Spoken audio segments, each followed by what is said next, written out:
அந்திச்சூரியனும் குன்றில் சாய மேகம் வந்து கச்சையாக காமன் தங்கும் மோகப்பூவில் முத்தக்கும் மாடம்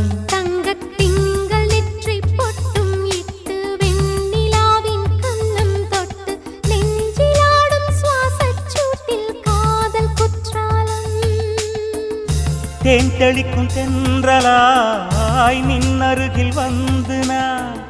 சேலை நதி ஓரமாய் நீந்தி விளையாடவா நாளும் மின்னல் கொஞ்சம் தாழம் பூவை சொல்லி ஆசை கேணிக்குள்ளே ஆடும் மீன்கள் துள்ளி கட்டிலும் கால்வலி கொள்ளாதோ கைகளை கீறியதோ செம்பூவே உன் மேகம் நான் வந்தால் ஒரு வழி உண்டோ